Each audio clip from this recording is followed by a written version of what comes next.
Salam dan bahagia Bapak Ibu guru hebat. Perkenankan saya Robinatun, calon guru penggerak angkatan 7 akan menyampaikan hasil dokumentasi dari aksi nyata modul 1.4 tentang budaya positif.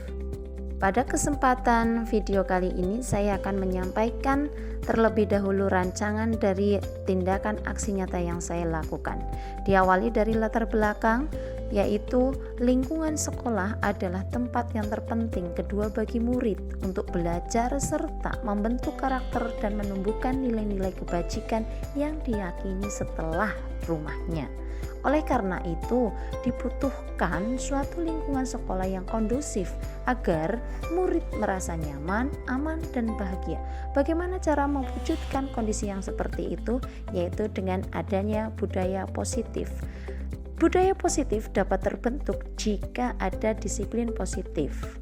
Nah, disiplin positif tersebut dapat dilakukan oleh semua warga sekolah dengan penuh kesadaran dengan upaya yaitu membuat keyakinan kelas dan diperkuat dengan penerapan segitiga restitusi dalam menangani permasalahan murid.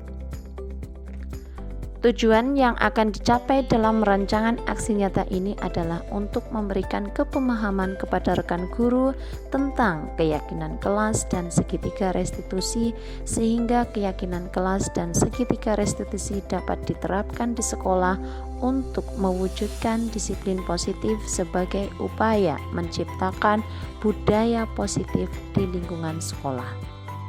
Adapun tolak ukur aksi nyata ini adalah: 1. Tercapainya kepemahaman terhadap materi budaya positif terutama tentang keyakinan kelas dan segitiga restitusi. 2. Poster atau tulisan tentang keyakinan kelas di masing-masing kelas. 3. Aksi nyata guru terhadap penerapan segitiga restitusi dalam menghadapi permasalahan murid. Lini masa tindakan yang dilakukan: 1. Menyiapkan materi yang akan disosialisasikan kepada rekan guru. 2. Berkoordinasi dengan kepala sekolah terkait rancangan kegiatan materi dan waktu pelaksanaan kegiatan. 3. Berkolaborasi dengan petugas sarpras dan menyiapkan tempat presentasi. 4. Melakukan presentasi. 5. Dokumentasi pembuatan keyakinan kelas. Dan 6. Melakukan refleksi. Dukungan yang dibutuhkan pada pelaksanaan aksi nyata ini: 1. Dari kepala sekolah, yaitu berupa pemberian izin untuk melaksanakan kegiatan. Yang kedua, dari rekan guru dengan cara memberikan dukungan berupa partisipasinya untuk mengikuti kegiatan. Yang ketiga, rekan petugas sarpras memberikan dukungan berupa kerjasama dalam mempersiapkan sarpras untuk menunjang terlaksananya kegiatan. Bapak Ibu guru hebat, berikut adalah dokumentasi dari hasil aksi nyata saya.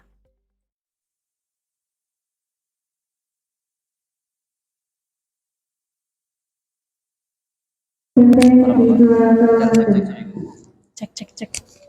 Puji syukur kehadirat Allah SWT yang telah memberikan rahmat dan hidayahnya sehingga kita dapat melaksanakan acara pada pagi hari ini dengan keadaan sehat walafiat.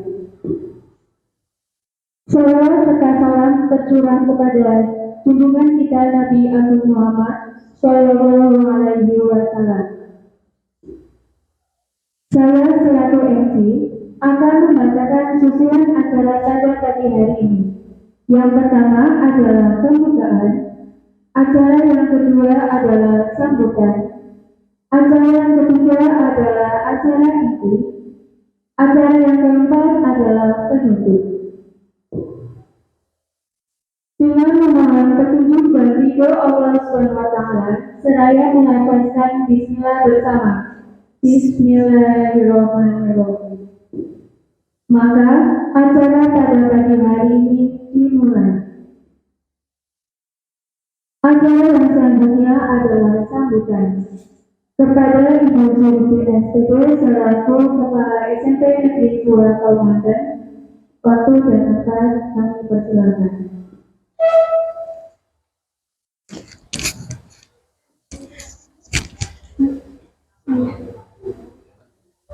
Iya.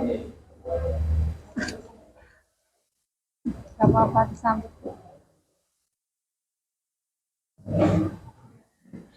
Bismillahirrahmanirrahim. Assalamualaikum warahmatullahi wabarakatuh. Bapak Ibu, teman-teman semua yang saya hormati, pada pagi hari ini, Senin tanggal 2 Januari 2023, sengaja teman-teman kumpul di kelas 9A ini untuk bersama-sama mengikuti sosialisasi terkait dengan budaya positif yang ini menjadi program CGP atas nama Buro Penyantun untuk modul berapa Bu? 1.4. Saya berharap partisipasi dari teman-teman semua terhadap program dari Buro Penyantun ini, supaya apa yang sudah direncanakan, apa yang sudah diprogramkan oleh Bu Robi selaku peserta guru bergerak bisa terlaksana dengan maksimal. Terlebih kita semua memang sudah memiliki tugas untuk menyelesaikan IKN atau sering juga disebut PPN. Di dalam aksi nyata kita yang harus kita lakukan juga ada budaya positif. Untuk itu, kepada Bapak Ibu semua, saya berharap mengikuti kegiatan ini secara maksimal, mengambil manfaat atas kegiatan ini, dan kita semua juga melaksanakan kegiatan aksi nyata sebagai bentuk perwujudan kita di dalam belajar implementasi kurikulum merdeka. Itu yang bisa saya sampaikan. Semoga acara ini berjalan lancar. Kurang lebihnya minta maaf. Assalamualaikum warahmatullahi wabarakatuh.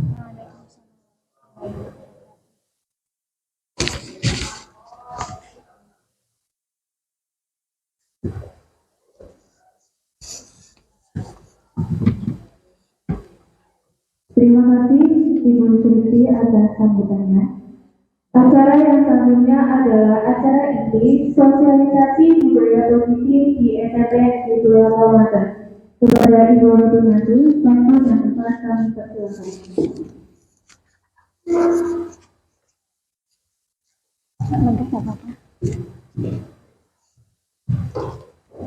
Assalamualaikum warahmatullahi wabarakatuh. Yang terhormat Ibu Kepala SMP Negeri 2 Kabupaten, yang saya hormati Bapak Wakil Kepala Sekolah SMP Negeri 2 Kabupaten beserta Bapak Ibu guru semuanya yang telah hadir di sini, yang saya hormati pula. Pertama-tama marilah kita haturkan puja dan puji syukur kehadirat Allah Subhanahu wa taala, yang mana pada pagi hari ini kita diberi kesempatan untuk bisa berkumpul di sini dalam acara aksi nyata modul 1.4 sosialisasi budaya positif.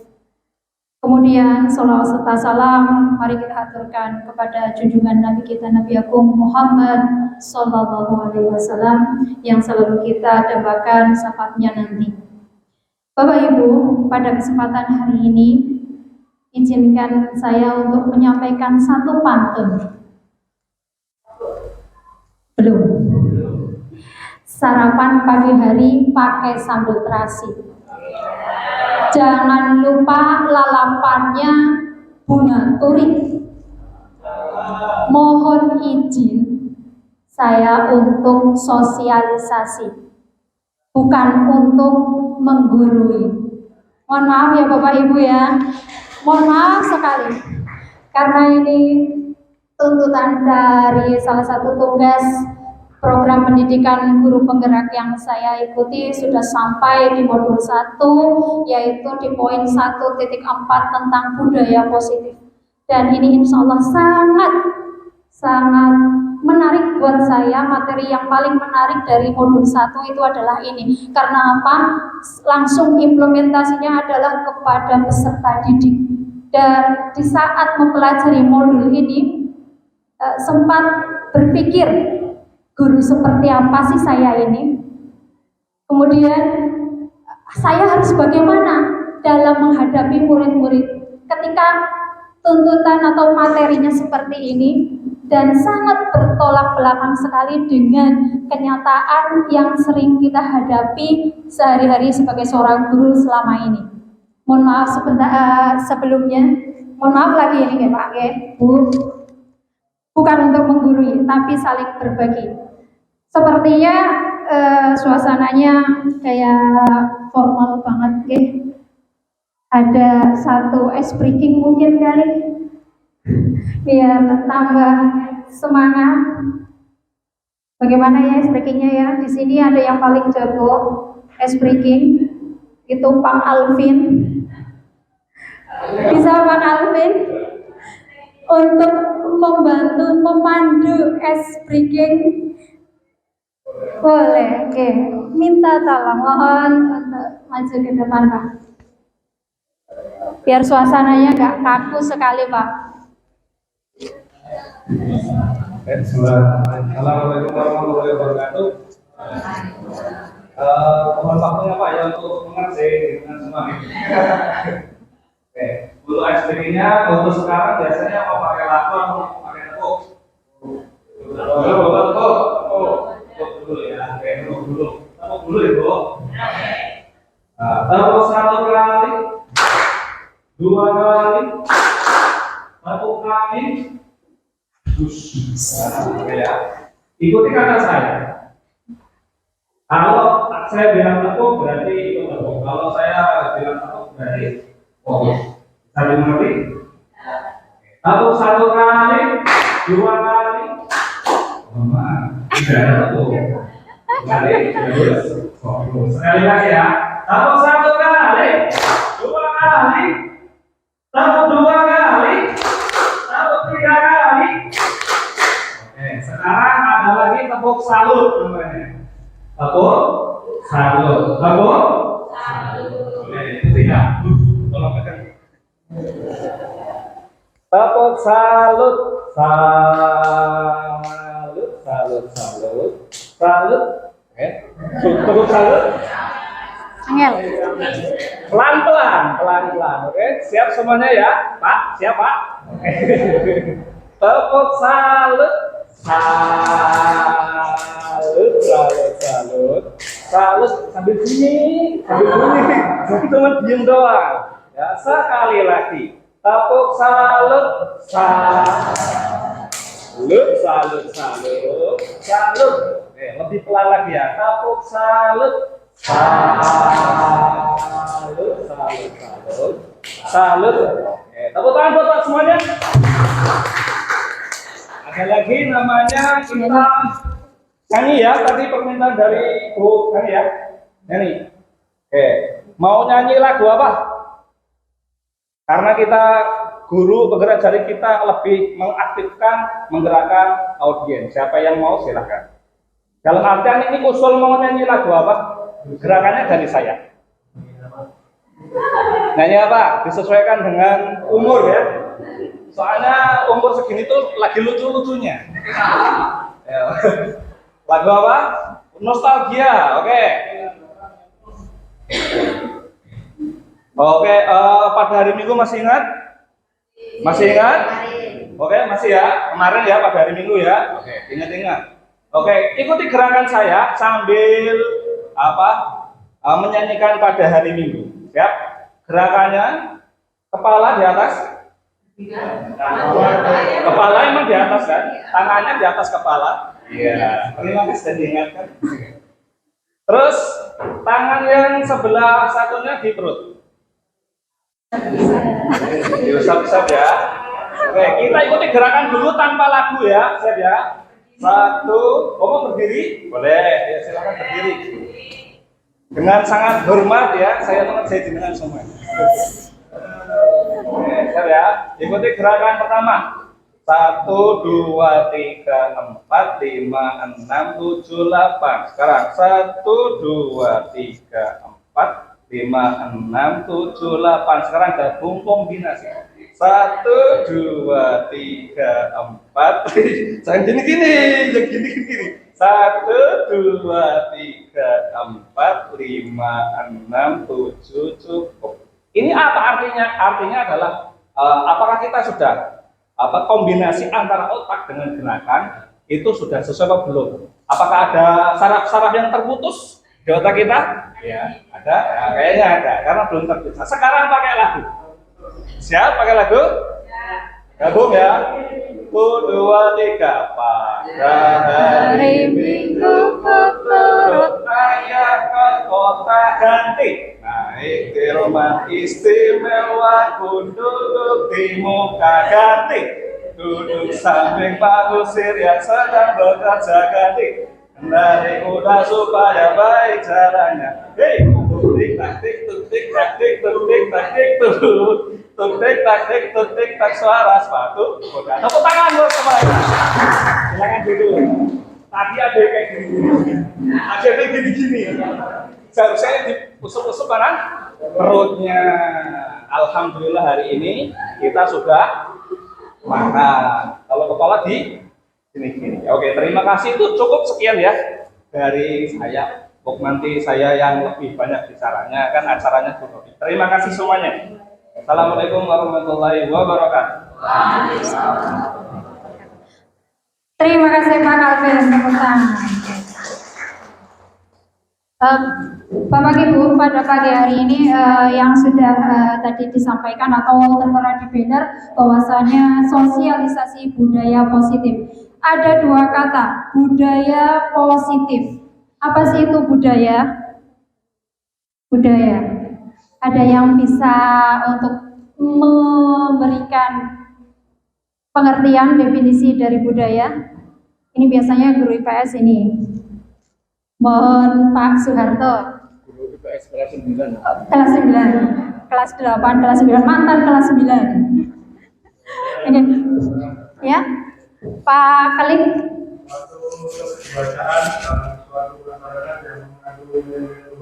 Oke, ya, teman-teman. Oke. Budaya, suatu kebiasaan, ya betul, kebiasaan, perilaku, karena hasil dari olah pikir otak kita, akal kita, terus kemudian terimplementasi, terwujudkan dengan kebiasaan atau perilaku. Perilaku apa? Nilai-nilai yang positif. Positif itu baik, berarti tindakan-tindakan yang positif. Apa saja yang ada di sekolahan kita? Budaya positif. Ini merujuk satu kata yang sering kita dengung-dengungkan, yaitu tentang disiplin. Nah, di modul 1.4 tentang budaya positif ini, Bapak Ibu, ada beberapa materi. Di antaranya adalah perubahan paradigma, konsep disiplin dan motivasi, keyakinan kelas, kemudian kebutuhan dasar manusia dan dunia berkualitas, restitusi, mohon maaf. 5 posisi kontrol. Ada lagi di bawahnya masih restitusi, yaitu segitiga restitusi. Akan kita pelajari bersama Bapak Ibu satu persatu, yaitu tentang perubahan paradigma. Kita harus berubah, dan ini diakomodir dalam satu materi, yaitu perubahan paradigma. Kenapa harus berubah? Apanya yang harus dirubah? Apa itu paradigma? Paradigma adalah cara pandang seseorang terhadap sesuatu yang mempengaruhinya dalam berpikir. Berarti perubahan paradigma adalah perubahan cara pandang sesuatu yang mempengaruhi dalam kita berpikir. Apa yang harus dirubah di sini, Bapak Ibu, yaitu adanya stimulus respon menjadi teori kontrol. Terus bagaimana cara merubahnya? Ini adalah satu ahli yang bernama Stephen R. Covey. Di dalam bukunya Principle Centered Leadership 1991 mengatakan bahwa bila kita ingin membuat kemajuan perlahan, sedikit-sedikit, ubahlah sikap atau perilakunya. perilaku kita yang dirubah. Namun jika kita ingin merubah sesuatu yang lebih besar lagi, yaitu cara-cara utama kita, maka kita perlu mengubah kerangka acuan kita dalam berpikir. Ubahlah bagaimana kita dalam melihat dunia, bagaimana kita berpikir tentang manusia, tentang merubah paradigma, skema pemahaman dan penjelasan aspek-aspek tertentu tentang realitas. Ini kompleks ya Bapak Ibu, apalagi merubah paradigma, mindset, di mana mindset itu sangat lekat sekali dengan pikiran, membutuhkan waktu, membutuhkan proses yang sangat panjang. Yang menjadi poin perubahan paradigma ini adalah stimulus respon menjadi teori kontrol.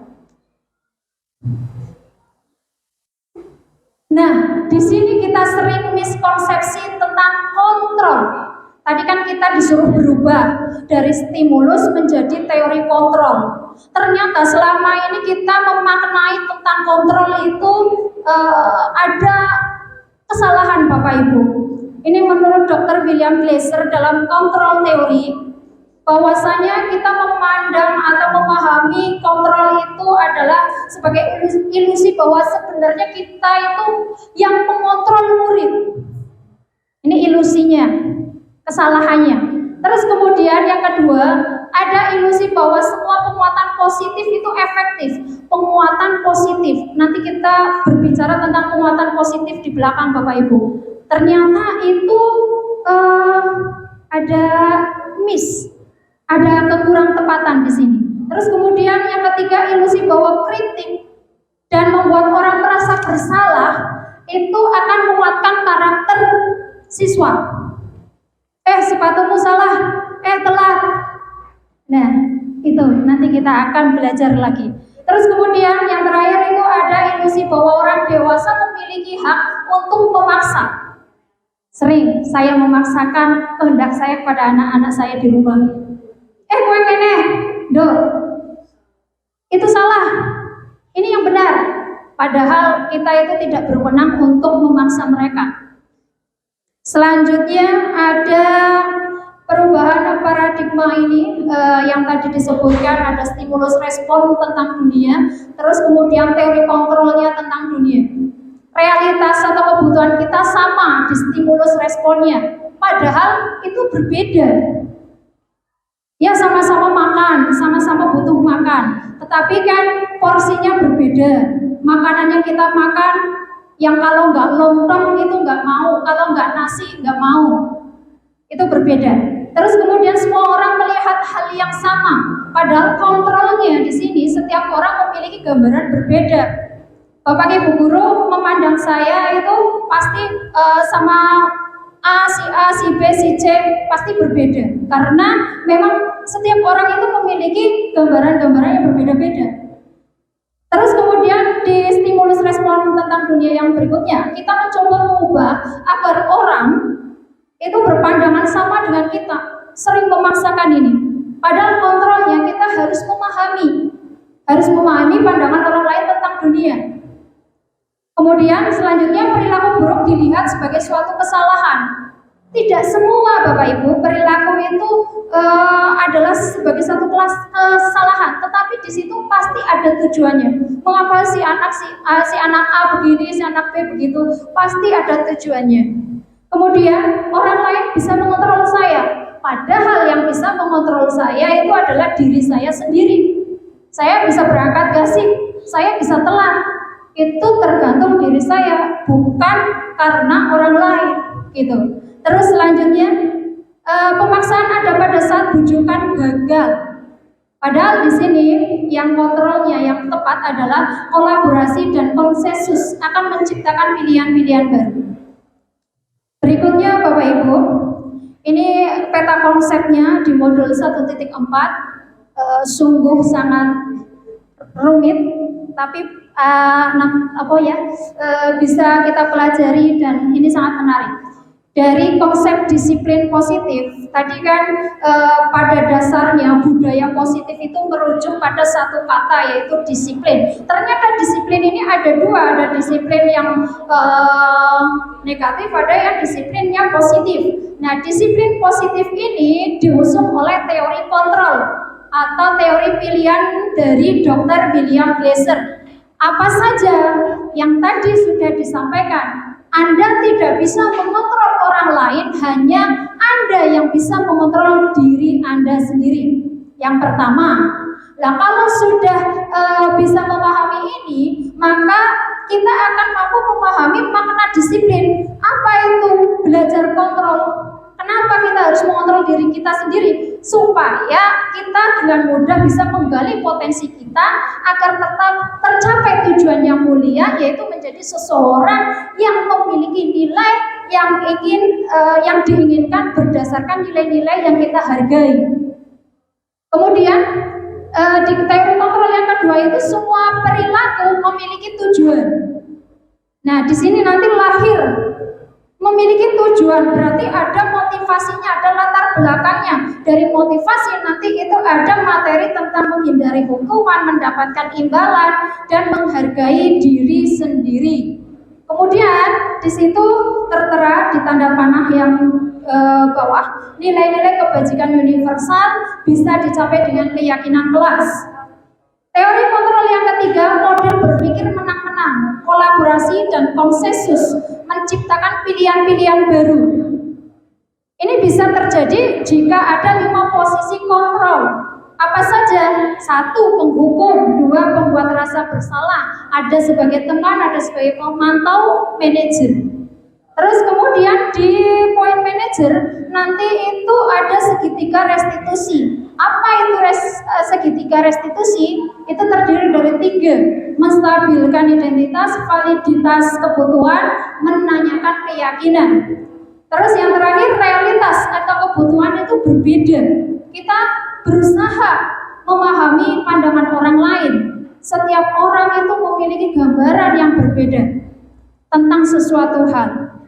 Kenapa? Karena kebutuhan kita itu berbeda-beda. Meskipun kebutuhan dasar manusia itu ada 5, yaitu bertahan hidup, penguasaan, kasih sayang dan rasa diterima, kesenangan dan kebebasan. Terus selanjutnya Bapak Ibu, ini ada konsep disiplin positif. Apa sih itu disiplin? Ini bisa dibaca ya di atas, bahwasanya kata disiplin itu sebenarnya berasal dari bahasa Latin yang artinya belajar. Kemudian ada yang mengatakan juga bahwa disiplin itu akar katanya itu sama dengan disiple yang artinya murid atau pengikut. Disiplin diri juga mempelajari bagaimana cara kita mengontrol diri dan bagaimana menguasai diri untuk memilih tindakan yang mengacu pada nilai-nilai yang kita hargai. Seseorang yang memiliki disiplin diri berarti mereka bisa bertanggung jawab terhadap apa yang dilakukannya, karena mereka mendasarkan tindakannya tersebut kepada nilai-nilai kebajikan universal. Bahasanya luar biasa sekali. Apa sih nilai-nilai kebajikan yang universal itu? Nilai-nilai tadi disinggung oleh Pak Kelik. Nah, nilai-nilai kebajikan di sini adalah sifat-sifat positif manusia. Karena pada dasarnya manusia itu memiliki 2 sifat positif dan negatif. Pasti ada. Tinggal yang menonjol itu yang mana, yang positif atau yang negatif. Nah, nilai-nilai kebajikan yang di sini diartikan sebagai sifat-sifat positif manusia yang merupakan tujuan mulia yang ingin dicapai oleh setiap individu. Nilai-nilai tersebut bersifat universal, tidak ada pembedaan, tidak ada lintas bahasa, suku, bangsa, agama maupun latar belakangnya, semua sama. Hormat di Indonesia ya ada hormat, di Italia ya ada hormat, di benua sana juga ada hormat. Universal. Terus kemudian setiap perilaku atau perbuatan memiliki satu tujuan pasti. Terus dengan mengaitkan nilai-nilai kebajikan yang kita yakini, maka seseorang akan memiliki motivasi intrinsiknya dan akan terbangun sehingga dia bisa menggerakkan motivasi dari dalam dirinya untuk dapat mencapai tujuan tersebut. Bukan karena saya nanti diberi es krim, saya nanti diberi uang, tidak. Tapi saya ingin melakukan sesuatu murni karena saya ingin menjadi orang yang bernilai, menjadi orang yang bisa bermanfaat, yang memiliki aji, di dalam bahasa Jawa aji. Kemudian nilai-nilai yang ingin dicapai oleh setiap anak Indonesia kita kenal dengan profil pelajar Pancasila, yaitu beriman, bertakwa kepada Tuhan Yang Maha Esa, dan berakhlak mulia. Yang pertama. Yang kedua ada mandiri, bernalar kritis, berkebinekaan global, dan bergotong royong serta kreatif. Nah, itu yang akan kita tuju muaranya. Terus selanjutnya ada teori motivasi. Tadi disinggung bahwa seseorang bisa mampu memiliki nilai-nilai kebajikan itu karena digerakkan oleh sesuatu. Apa itu? Motivasi. Motivasi di sini ada 3. 1, karena nanti saya dihukum, maka saya harus patuh kepada peraturan untuk menghindari ketidaknyamanan atau hukuman. Yang kedua, untuk mendapatkan imbalan. Nanti kalau saya rajin berangkatnya, kan nanti sama Bu Guru dikasih permen, mendapat hadiah.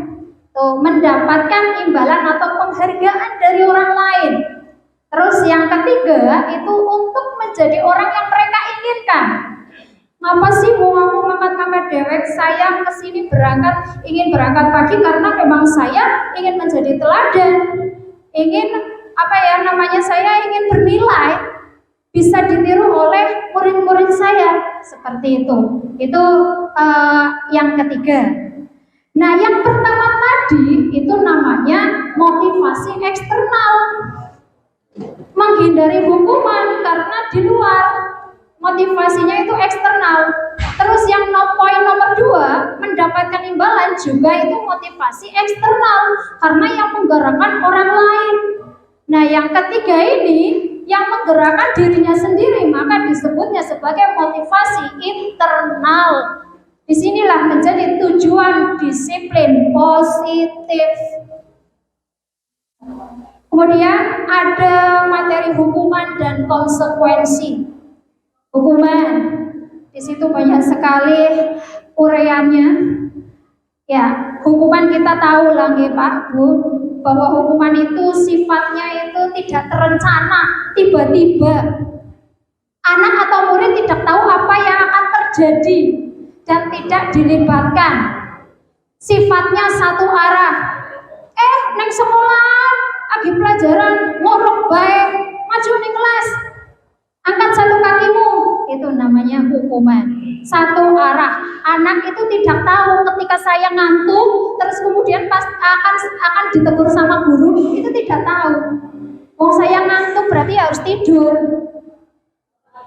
Secara tiba-tiba, itu namanya hukuman. Terus kemudian ada konsekuensi. Nah, kalau konsekuensi ini lebih baik setingkat dari hukuman.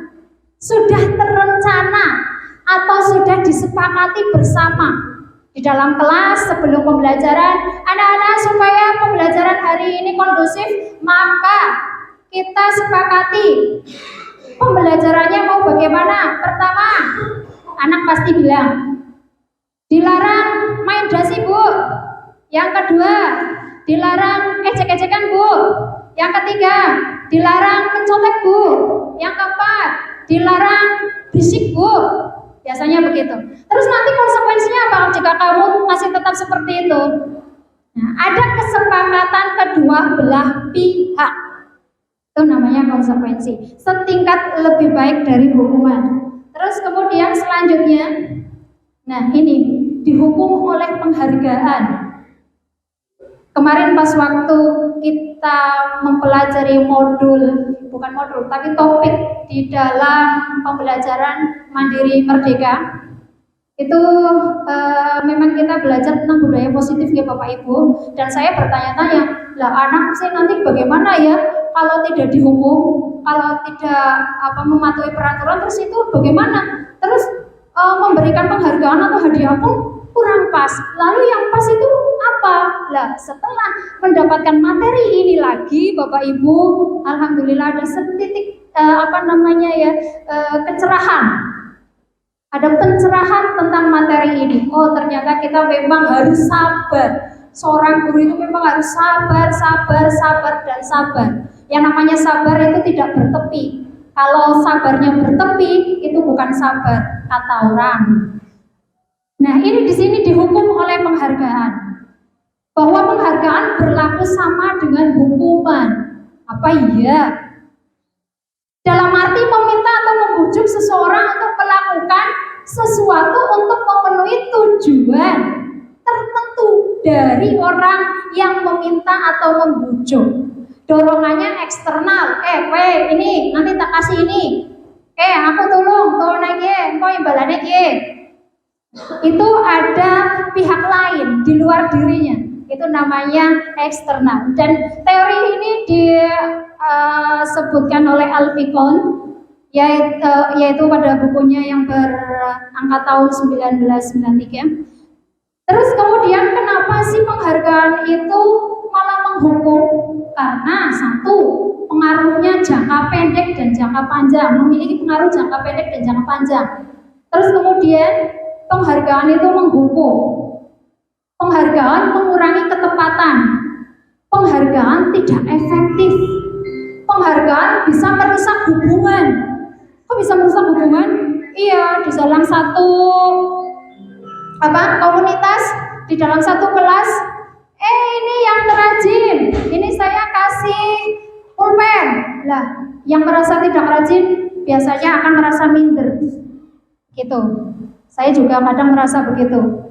Terus kemudian penghargaan mengurangi kreativitas. Jelas. Siapa cepat duluan selesai, nanti dia yang akan mendapatkan penghargaan, akan mendapatkan hadiah.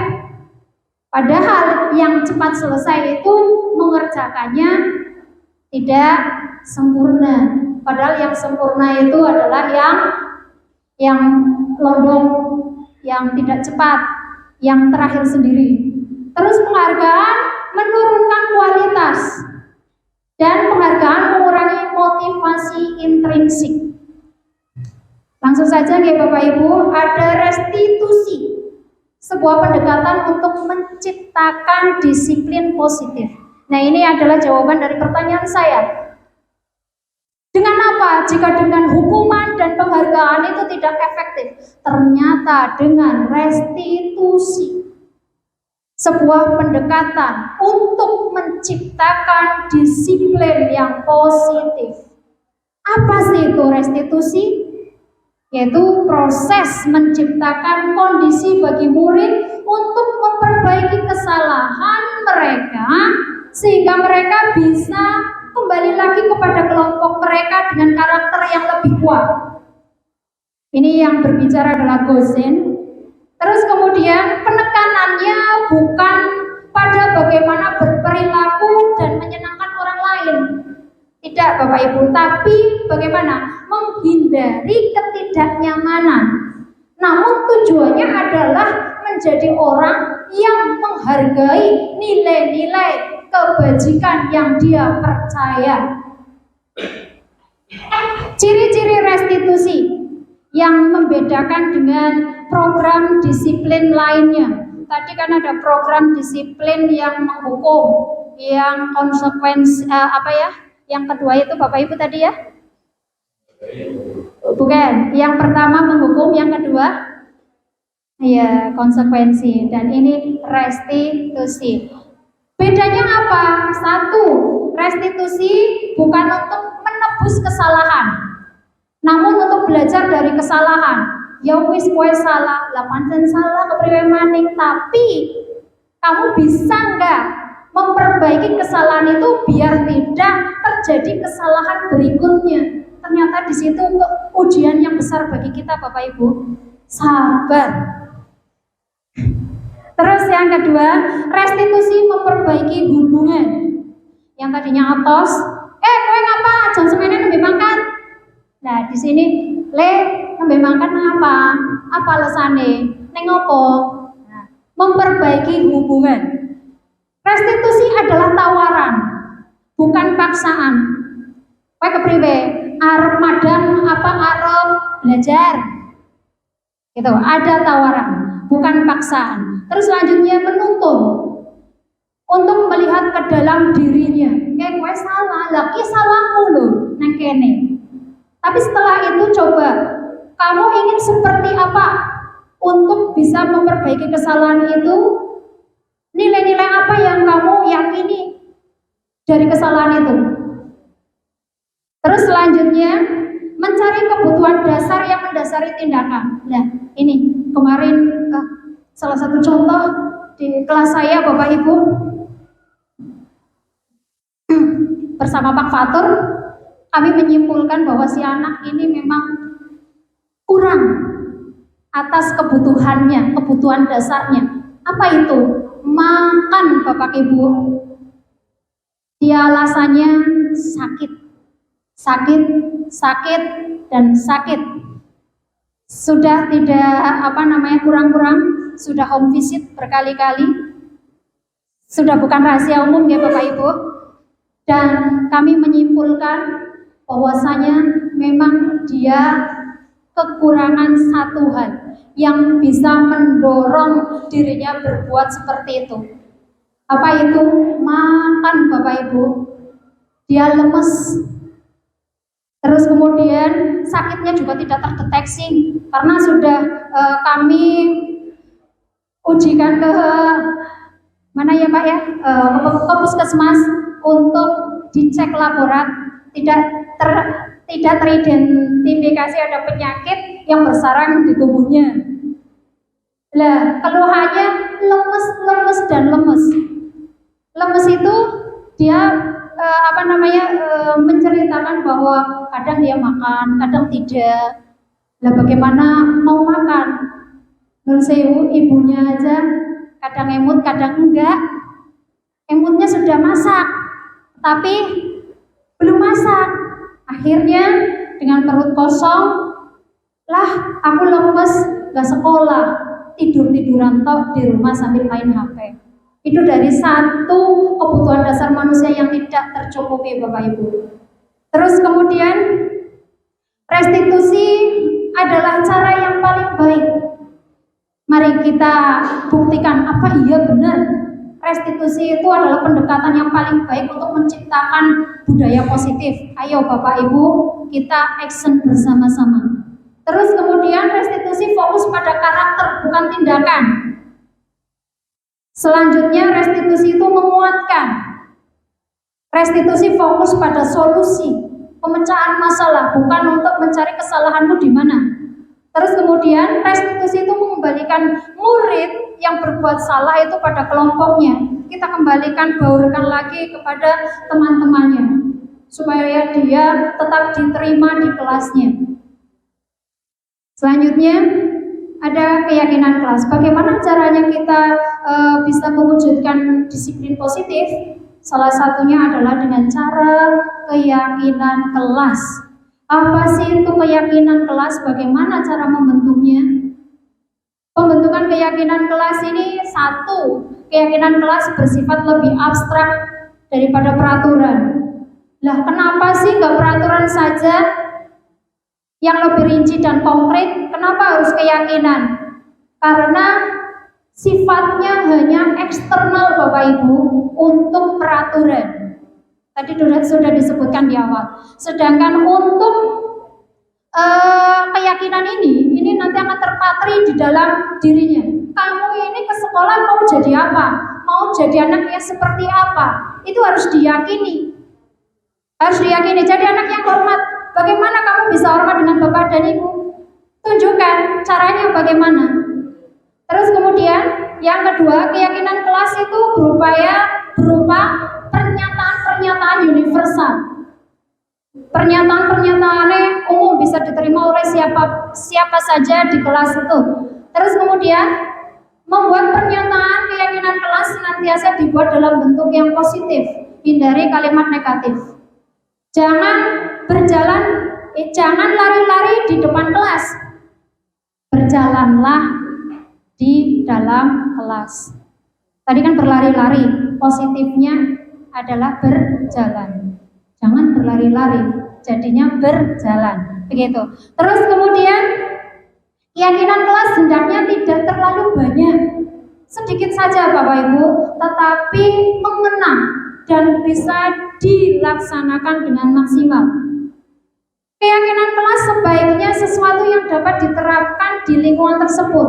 Aja angel-angel, sing gampang-gampang saja. Terus kemudian semua warga kelas hendaknya ikut berkontribusi dalam pembuatan keyakinan kelas.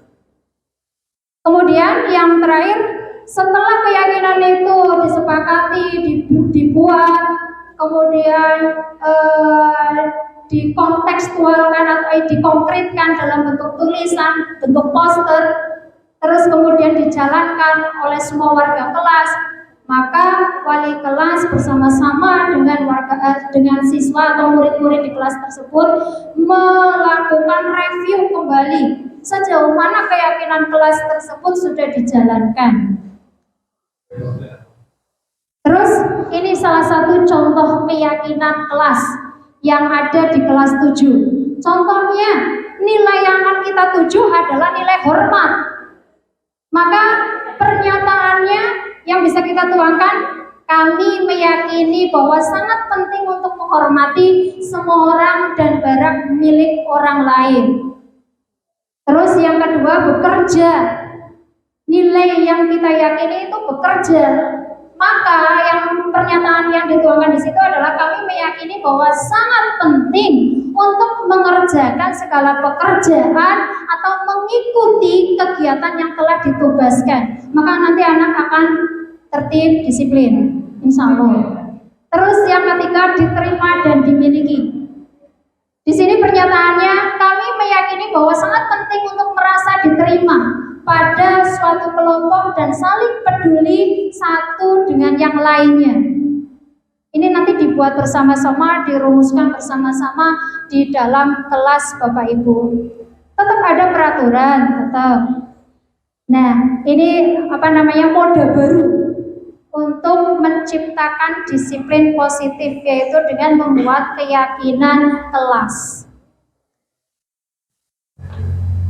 Ini tadi yang saya sempat singgung, bahwasanya untuk menciptakan disiplin yang positif tersebut itu juga dipengaruhi oleh kebutuhan dasar manusia.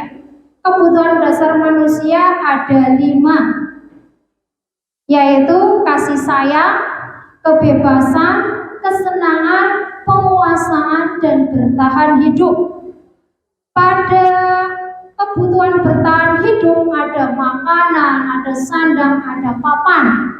Kasih sayang, merasa diterima, dikasihi di dalam kelas, sama-sama dengan anggota teman-teman di kelas dan guru-guru yang mengajar di kelas. Kebebasan, murid itu kadang nyeleneh karena mungkin merasa terkekang. Terus kemudian kesenangan, ada yang nyeleneh juga untuk mencari kesenangan. Terus ada penguasaan, sebenarnya dia itu kepengen menjadi ketua kelas, tetapi tidak kesampaian, akhirnya mencari jalan lain untuk mengalihkan perhatiannya tersebut. Nah, ini yang harus kita gali dengan mode restitusi yang sudah saya sampaikan tadi. Nah, ini 5 posisi kontrol Bapak Ibu yang sering kita lakukan.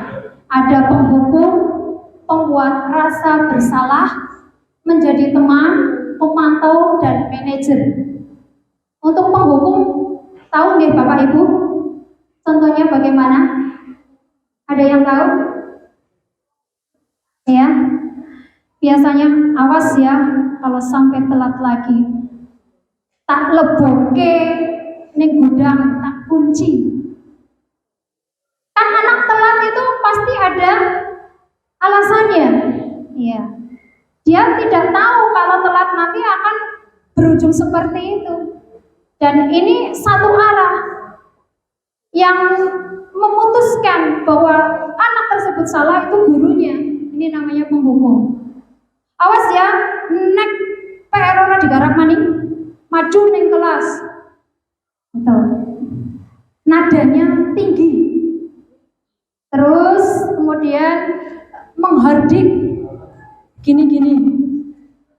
Itu penghukum. Pembuat rasa bersalah setingkat lebih baik dari penghukum. Biasanya dilakukan di suasana yang hening, terus kemudian suaranya agak lemah lembut tapi nyelekit. Contohnya, nek wong tuamu ngerti kowe nang kene kaya gue kepriwe jal.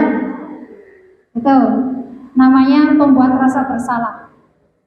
Sebagai teman, ini banyak dari Bapak dan Ibu guru yang sudah menjadi teman bagi murid-murid kita di SMP Negeri 2 Kabupaten. Gaya bahasanya santai, friendly, tidak menghardik.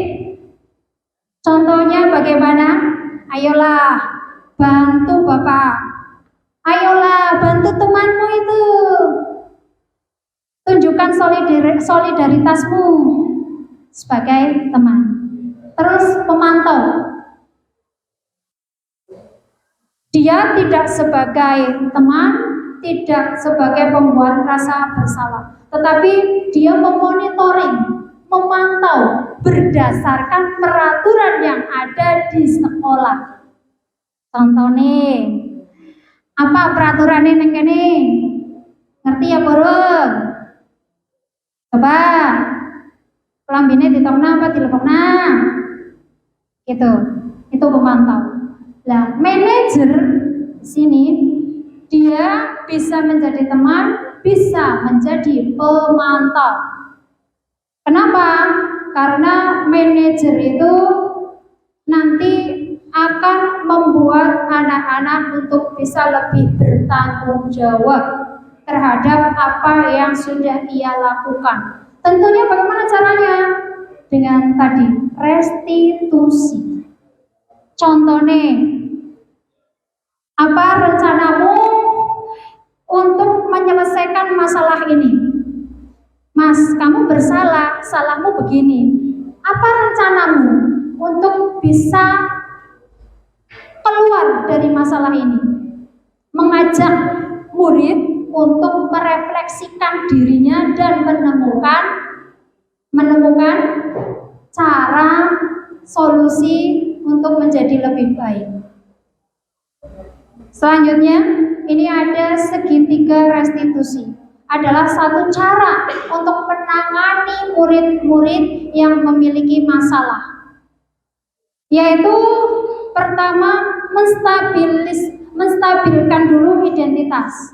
Terus kemudian validasi tindakan yang salah. Baru menanyakan keyakinan. Mungkin kita sudah melaksanakan ini, sudah melaksanakan restitusi ini, tapi baru sampai pada tahapan validitas tindakan yang salah. Untuk menanyakan keyakinannya kemungkinan belum. Ini belum bagi saya. Bagaimana cara menstabilkan identitas? Ada satu. Setiap orang pasti pernah melakukan kesalahan. Ya, kowe salah, bu guru tahu salah. Menstabilkan. Yang tadinya menggebu-gebu, ditanya, kene, ceritakan, niki kepriwe kedadiane? Bu, aku yo di tempiling nang si A. Oh, sudah menggebu-gebu. Iya, itu salah.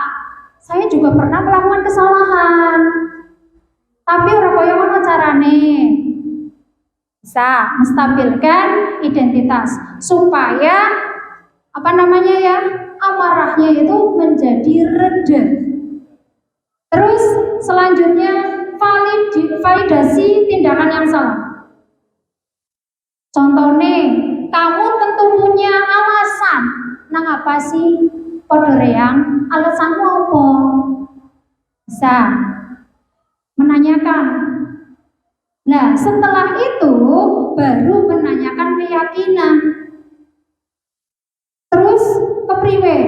Nek kaya ngono, keyakinan kelas sing wis digawe wingi apa sing wis disepakati nang awake dhewe sing dilanggar sing ngendi? Kamu ingin menjadi orang apa nek kaya kowe baik? Ayo goleti caranya supaya kowe tidak melakukan kesalahan seperti itu lagi. Begitu. Dan itu yang terakhir dari saya, Bapak Ibu. Sudah selesai. Apakah ada pertanyaan terkait dengan materi yang saya sampaikan pada pagi hari ini, Bapak Ibu? Mboten nonton nggih? Kalau tidak ada, untuk menyingkat waktu, saya minta Bapak Ibu minta tolong sekali kepada Bapak Ibu di sini yang berkenan memberikan refleksi dari pemaparan materi yang sudah saya sampaikan tadi. Kiranya monggo yang berkenan untuk memberikan refleksi. Adakah? Nggih, Bapak. Yang masukkan juga saja. Nggih, monggo.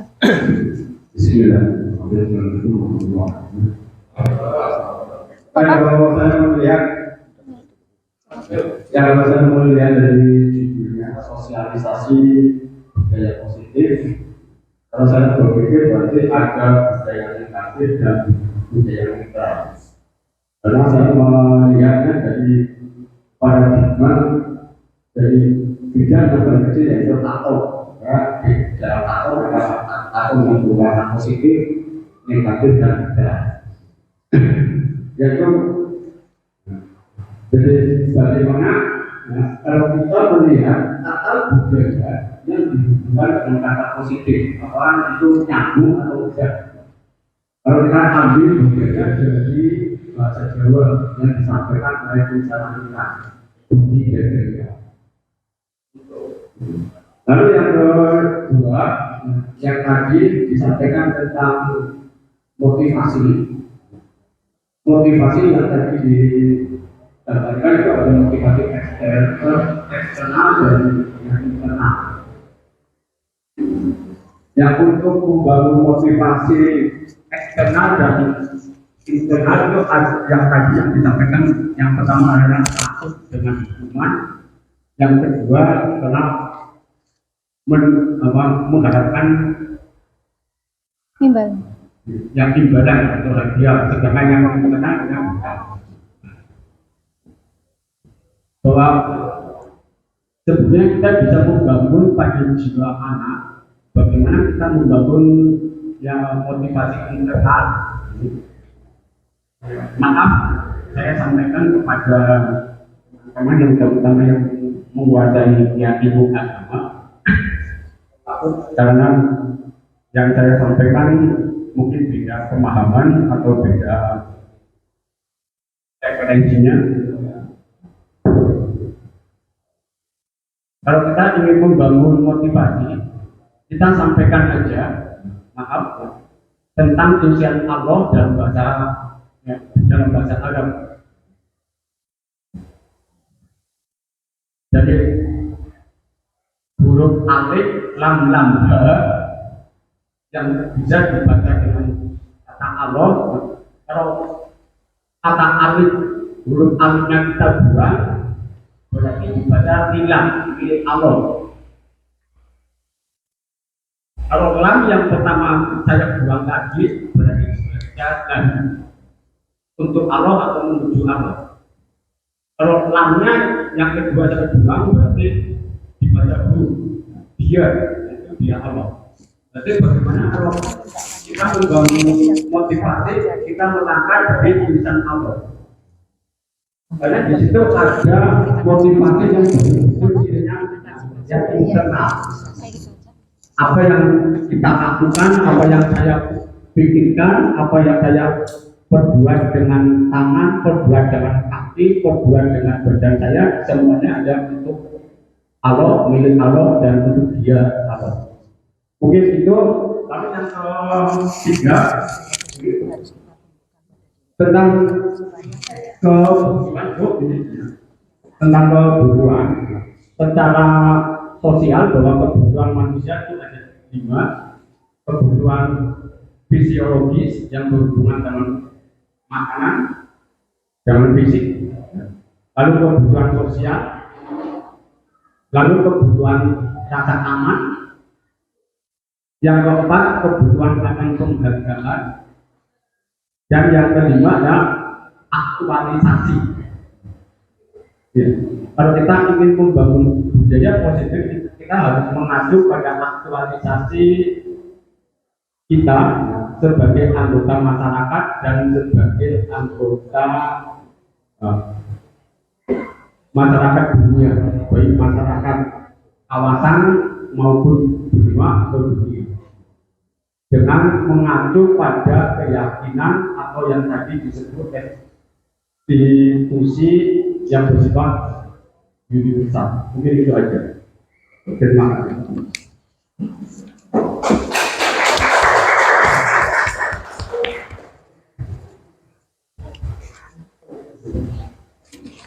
Terima kasih atas tanggapan dari Bapak Suwarto, atas refleksinya tentang budaya positif, terus kemudian motivasi hingga sampai nilai-nilai universal. Kemudian intinya satu, yaitu Bapak Ibu, untuk budaya positif, ayo mari kita terapkan dari mulai diri kita, dari sejak sekarang dan selanjutnya. Selanjutnya masih ada tanggapan atau refleksi dari Bapak Ibu yang lainnya? Tidak ada? Oh, ada. Iya,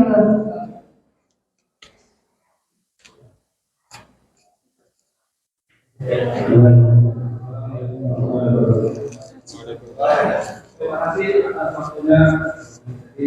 Saya ingin menyampaikan apa yang bisa saya tangkap dari nanti dari Prof. Bahwasanya forum ini itu kan judulnya aksi nyata. Jadi kan memang harus dinyatakan aksinya.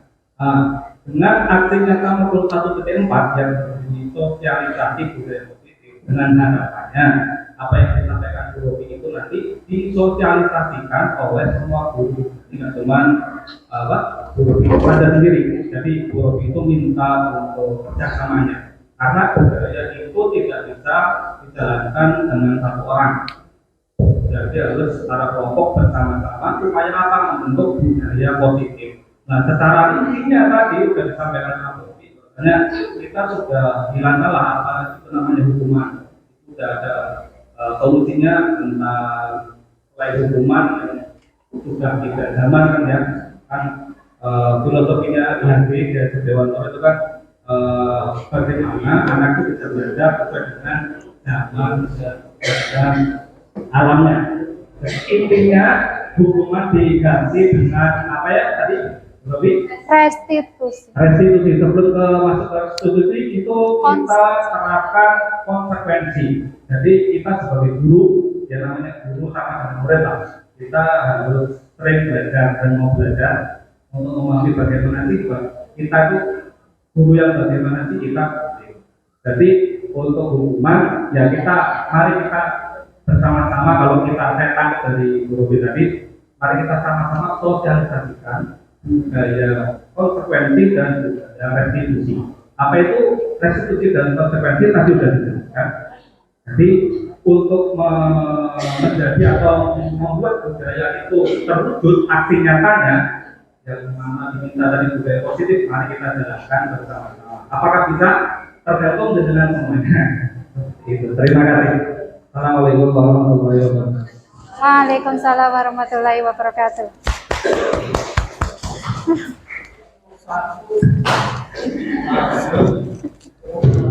Tepuk 1, tepuk 2, 3. Kasih fokus. Alhamdulillah. Terima kasih atas refleksi dari Pak Alvin. Betul sekali. Di sini tujuan saya adalah mengajak Bapak Ibu semuanya untuk berkolaborasi membudayakan budaya positif, yaitu disiplin positif. Dengan cara bagaimana? Dengan cara minimalisir hukuman, kemudian buatlah kesepakatan kelas, tumbuhkan keyakinan kelas, pecahkan dengan restitusi. Demikian dari saya. Tunggu ketan ning pasar Kabupaten, Kabupaten Kabupaten Pulau Nyuwun, pangapunten. Matur nuwun. Wassalamualaikum warahmatullahi wabarakatuh.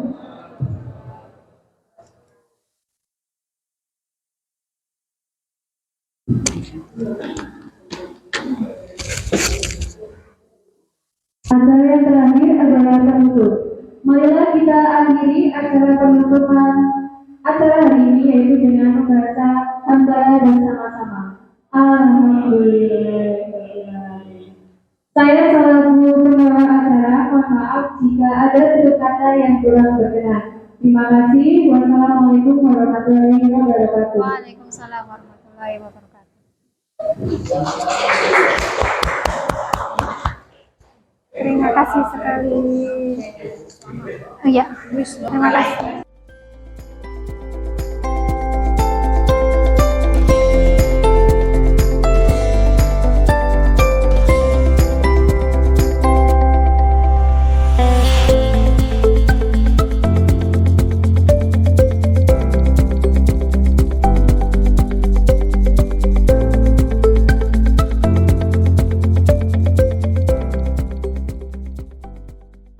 Mas Alif, Mas Dikri, kalian Bu Guru panggil ke sini karena tadi Bu Guru itu dapat laporan dari salah seorang guru yang mengajar kalian pada hari ini. Sepertinya kalian sedang dalam masalah.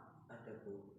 Kira-kira ada yang bisa Bu Guru bantu tidak? Ada. Tadi saya pas waktu pelajaran saya ditegur oleh Pak Amin. Kenapa kalian bisa ditegur oleh Pak Amin? Karena saya dalam waktu pelajaran saya bercanda, tapi saya sudah meminta maaf kepada Pak Amin, Bu. Betul, Mas Alif? Betul. Oke, kalian sudah meminta maaf. Tapi kalian sudah menyadari apa belum? Kalian itu memang sedang dalam masalah. Menyadari. Tapi beliau seperti belum sepuasnya memaafkan kami, Bu. Kenapa?